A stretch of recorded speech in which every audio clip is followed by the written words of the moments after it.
The image on the screen at the moment is by courtesy of Google Earth and shows the larger part of Castle Bromwich in 2016 as a satellite photograph. The M6 motorway can be seen running from north to south on the right hand side of the screen, and the links between the M6 and the M42 motorway are in the top right hand corner. Smith's Wood is visible to the right of centre, and the Chester Road can just about be made out. It emanates from the bottom of the screen about 2/3 of the way along to the right, and then exits the screen halfway down on the left hand side. This image, courtesy of Google Earth again, shows an aerial photograph dated 1945. But it shows exactly the same geographical area as the previous satellite photograph. The red circle in the centre of this video shows what used to be Burton's farm, and the creator of this video was actually born in the farmhouse in 1946. To the left of the arrow, which points up towards the circle, there can be seen what looks like a hedgerow. Well, it was a hedgerow of sorts, but it was also the farm drive, which went from the house down to the Chester Road. At the bottom of the red arrow is the approximate location of the Toby Jug as it stands today. To the left of the red circle, there was the fairly modest pre-war development. On the south side of the Chester Road, there was no Kingshurst, and Smith's Wood can clearly be seen, and in those days it was actually a wood that was fenced all the way round. For this scene, I have overlaid the satellite image of 2016 on top of the aerial photograph of 1945, and I've brushed out some of the satellite image. Burton's farm, the principal subject of this video, can be seen in the centre of this image. Viewers of this video will soon see other aerial photographs taken at a much lower altitude and from different angles, and one or two of them will show when development was commenced on land that was originally part of Burton's farm. They will also see other photographs which show my father and some of the men who worked for him going about their daily farming operations. The images inside the red circle show Burton's farmhouse and all of the farm buildings. It shows the drive leading down to the Chester Road, which snakes from middle left down towards the bottom right. Incidentally, in those days, it was known as the Old Chester Road. I'm not certain of the date of this photograph. It has to be late 40s. It's certainly before 1952. This is a close-up aerial photograph of Burton's farm, and it is dated the 30th of September 1951. This is probably a good time to give a better perspective of the situation that exists today as opposed to what the viewer can see on the screen.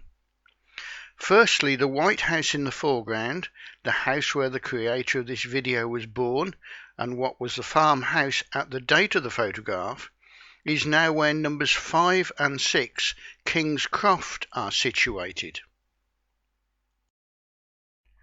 Viewers will see a yellow arrow that points to an oak tree. I mention this oak tree quite a few times in the video as it appears on quite a few photographs shown later. I believe the tree is approximately where the parking spaces are situated in front of numbers 17 and 19 May Coppice today. Burton's farmhouse can be seen, also the shed above it, which was a tractor and implement shed which my father built. Above and to the right of that is the black rounded roof of a Dutch barn, and it looks to be full of hay and straw, which one would expect at this time of year.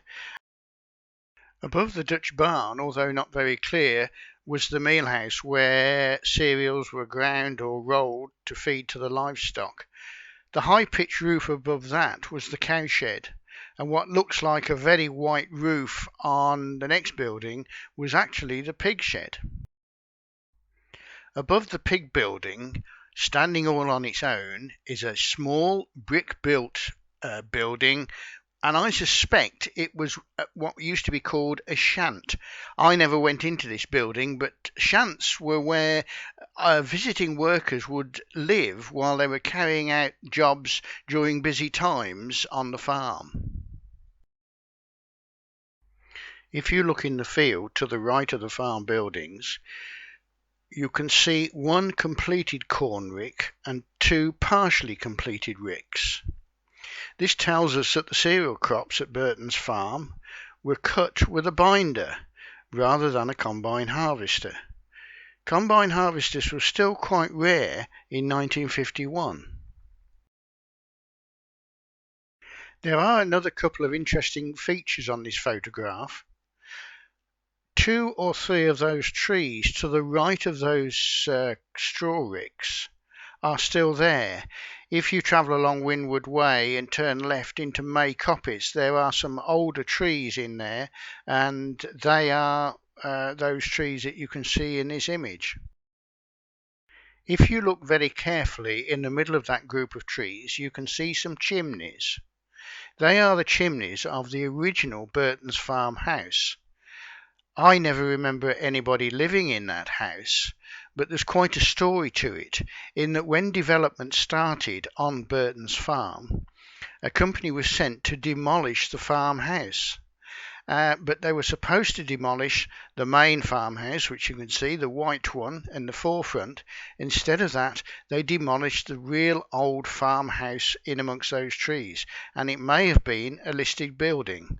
Well, that's the way the story goes anyway. 3 years before this photograph was taken, there had been discord within the family, and Mother and I had gone to live elsewhere, further south in Warwickshire. My brother had gone to live with our grandparents, and I used to spend part of my school holidays with him, and at these times we were occasionally taken to Burton's farm to see what was going on. That is why I am unsure of some of the dates that I will mention in the remainder of this video. Another aerial view, this time lower altitude, slightly different angle. It also shows most of the fields that go to make up Burton's farm. You can also see the completed ground floor of the first house to be built on Windsor Road. That's the one quite close to Burton's farmhouse. You can also see what was the beginnings of Buckingham Road and the cleared vegetation, which will take it further on to where it nowadays meets up with Windward Way. Another aerial view, this time again from a different angle, and this time it shows the boundary of Burton's farm as it was then, and how it went round Smith's Wood. Besides Buckingham Road, you can also see Balmoral Road now. One other interesting point with this aerial photograph is the farm in the top left-hand corner. That was Attleborough Farm, and is right on the north bank of the M6 motorway now, and that was a farm which was farmed by my uncle, my father's brother. Yet another aerial photograph, again from a different angle. At the top of the screen you can see a red farm boundary running from left to right. This is very closely aligned with Windward Way, and at the right hand end is where it joins Auckland Drive. To keep it in perspective, the road on the other side of that red boundary and the houses is Wickham Road. If you look at the farm boundary, which runs from the centre of the top of the screen and exits nearly halfway down on the right hand side, that is again a very approximate position of where Auckland Drive runs today. But in the time of this aerial photograph, it was actually a green lane. Some of you will know that most farmers' fields have names to them. Either my father didn't know the names of his fields or he wasn't very imaginative. An example of this is if you look at the dark field, which has most of the word hawthorn over the top of it, was called the 11 acre for obvious reasons. The one in the top right hand corner with the point of the longish red arrow was called Joe Lloyd's field. I don't know why. Presumably, I heard father talk of a Mr. Joe Lloyd, but I never knew him. Below Joe Lloyd's field is a field which looks like it's got 4 different coloured strips in. That was called the 20 acre. Below that, again where the longish red arrow runs through, was called the mushroom field. And at the bottom of that long red arrow is a 3-cornered field with a tree in the middle, and that was called the cow field. To the right of the cow field is a very light coloured field, and that was known as the Water Orton field, presumably because it was the field nearest to Water Orton. Can you see now why I say that my father probably wasn't very imaginative when it came to field names? If you look at the field underneath the words Buckingham Road, that was known as the pig field, and that field, together with Smith's Wood, were fenced, and father used to turn his pigs in there, and they had the run of Smith's Wood as well. Pigs do very well in a wood. They like to root around in it. If you look at the right of that field, which has got Buckingham Road written over the top of it, you will see what looks like a long, thin spinney. It was actually a pond, quite deep and quite long. And guess what the fields were called either side of that? They were called the field above the pit and the field below the pit. I have owned farms where the field names have actually gone back to medieval times. I had a field called 40 Shilling Hill, a field called the Kite Butts, and a field called the Greggs. And part of my business was a farm contracting business, and I used to go to a farm Warwick side of Kenilworth, and they have a field there called the God Cake, and that has something to do with the Bishop of Coventry and the connection with the farm, and I can't just remember what it is. I probably should have said earlier that my father didn't own this farm. He moved there in 1941 when mother and father were married. And you have to understand that in the 30s, the farming industry was absolutely in recession. And landlords had a difficulty in getting people to take on the tenancies of farms. And this manifested itself with father having this farm for the first year, 6 months no rent and 6 months for half rent. Of course, in 1941, when father and mother took this farm, we were 2 years into the Second World War, and food was becoming in very short supply, so maybe it wasn't just a bad time to start farming anyway. The remainder of this video is a collection of photographs showing farm work being carried out on Burton's farm. This first one is quite an interesting one because it shows 3 generations of my family. The gentleman on the right, who is looks as if he's holding a fork, was my grandfather. The man in the middle, standing on the floor next to the baler, that's my father. He was putting string through the baler and tying the knots. And my brother is the little chap standing on the rick. He was born in 1943, so viewers must make up their mind as to the date of this photograph, because unfortunately I don't know when it was. But what it does show, again, is the rounded roof of the Dutch barn, and that oak tree with the broken branch which I referred to earlier. I should have explained that this is a thrashing scene. There are two men on top of the rick, each with a fork, and they would be forking the sheaves onto the two men actually stood on top of the thrashing drum, who can just be made out, and they would be cutting the twine round the sheaves and then passing them into the drum. There would have been one or two men right at the far end of the drum, putting empty sacks on and taking full sacks of grain off, and there should have been a tractor on there somewhere driving the whole outfit. On this end, where my father is standing, that's a stationary baler, so the straw that would be coming out of the thrashing drum after the grain had been thrashed out of it would go into the baler, and that then made those large heavy bales.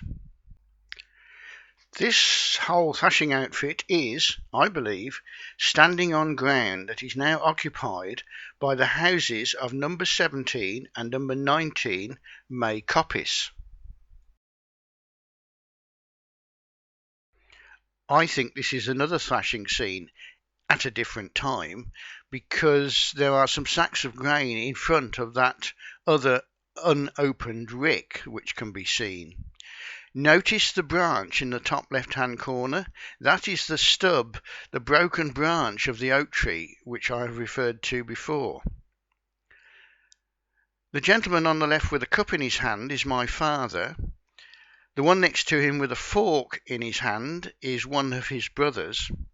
And the gentleman second from right with a large tea jug, that was my father's youngest brother. On the left of the photograph, you can see what looks like a dark building with a ridge roof. That was the stable which father used as a chitting shed for potatoes. You can just see beyond that what I believe to be the shant. If you look to the right of that unopened rick, you can just make out a brick outhouse. That was part of the old original Burton's farmhouse, which I never saw anybody inhabit, and which I also believe was demolished by mistake. I have included this photograph because it shows something that my father very often used to do. That's him at the back of this implement. It's actually a standard Fortson tractor with a Cambridge roll. And he would have been sowing grass seeds on that day. That's a grass seed box on the back of the roll, and father's filling it, obviously, with grass seeds out of the bucket. But what I wanted to show you was that father, as I said, used to write dates on things when photographs was taken. And although this isn't awfully clear, I've actually blown it up and had a good look, and the date is the 25th of April 1949. I believe it's in one of the fields at Burton's farm, but I don't know which one.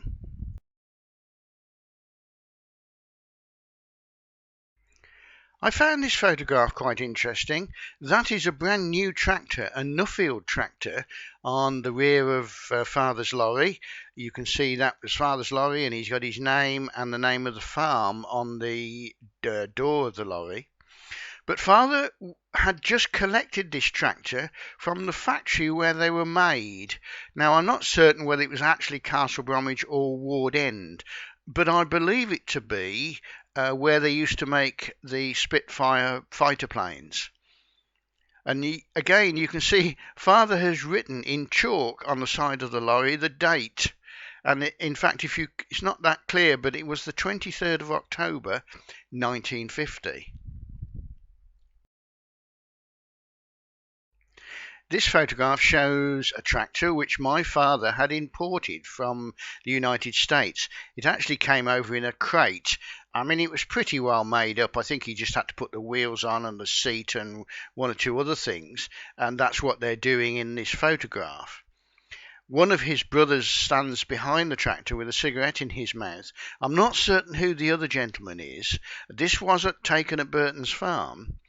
But the van behind everybody has got the words Oakley's Stores on.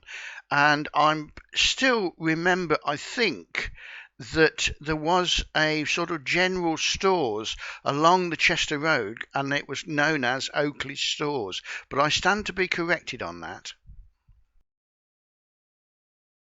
This photograph, taken in the yard at Burton's Farm, shows the tractor and machinery building which father had erected. It was a telegraph pole and tin sheet affair. It also shows the hood of the Massey Harris combine sticking out at the one side. The photograph shows the tractor that father had imported from the States, this time in its working clothes. You can tell by the exhaust it had done some work, and there's a Nuffield tractor to the right of father as well. But it also shows something else that father used to like to do. Whenever he bought a new machine and taxed it for the road, he used to like to choose the registrations and have all the numbers the same. And you can see it here. On the W6 tractor it's 666, and on the Nuffield tractor it was 999. And something else that I find interesting, my father was always quite fussy about the way he looked, even when in working clothes. And you can see here that despite the fact he's obviously at work, as indeed is the other gentleman, they're both wearing ties. I find that quite strange, because in all my farming life, when I've been at work, I have never worn a tie.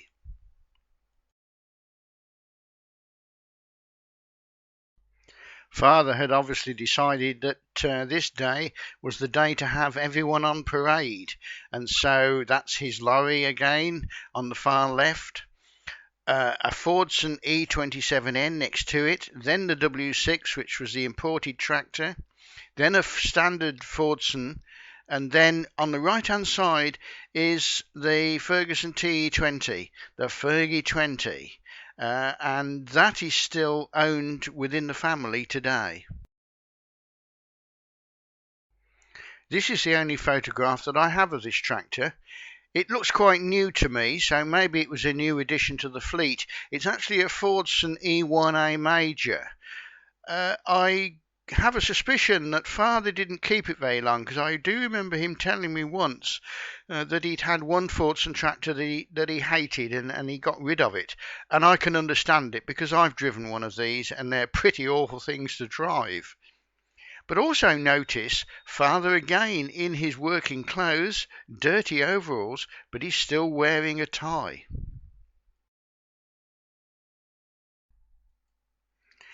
This is father showing off a brand new self-propelled combine harvester that had just been delivered.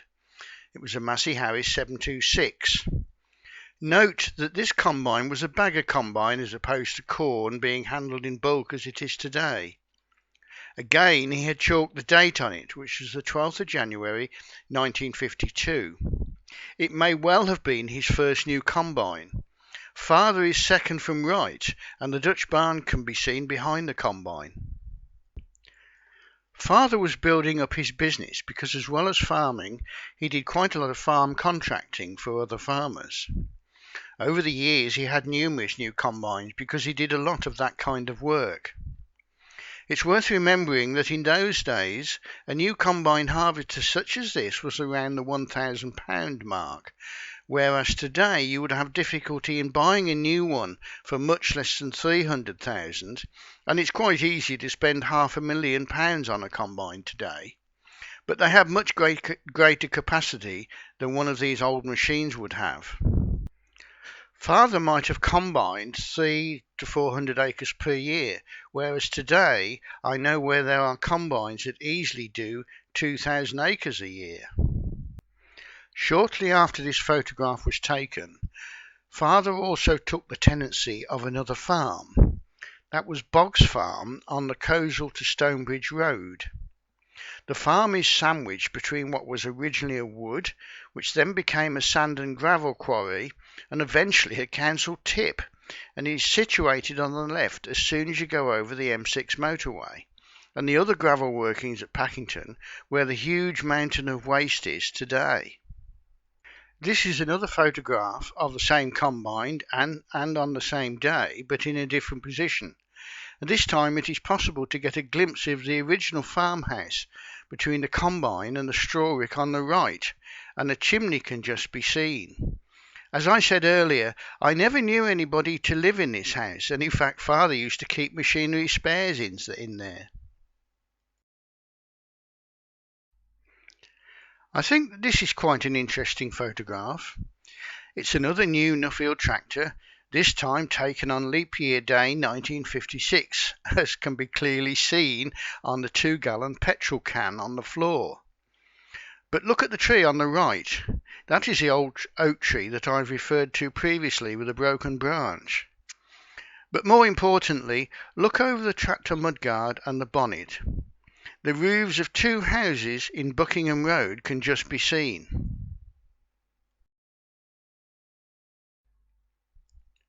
This is a photograph of a Mr. Evans and my father, and Mr. Evans came from Sarnai near Llanymynech in Wales to buy hay and straw from Father.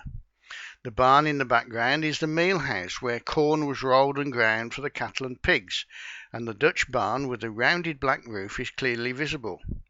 But take a note of the lad in the school cap. Another photograph of either Mr. Evans or one of his men who's come to collect a load of hay or straw.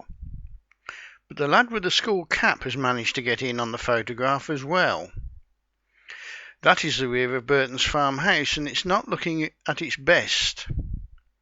The houses that can be seen in the background are at the corner of Elmfield Road and Hawthorne Road. To give a sense of perspective, if you could stand in the same position today as the photographer was when the photograph was actually taken, you would be looking at the rear of number 5 King's Croft instead of the rear of Burton's farmhouse. A different combine, but look at the registration numbers, all the same. And that lad with the school cap. There used to be a bit of a joke that went the rounds that he'd always managed to get in on any photographs that were being taken. In fact, he used to come and help on the farm before he left school, and then worked for my father for many years after leaving school. And he still lives in the same house in Castle Bromwich, about 600 yards from where the farm used to be. And to conclude, this is a pencil drawing by a gentleman who used to come to Burton's farm to sketch. He was an artist really, but worked as a draftsman somewhere, I believe. His name was George Wheeler, and this was a Christmas card that he had sketched and sent out one year, and shows the meal house at Burton's farm where the grain was rolled and ground for the cattle and the pigs.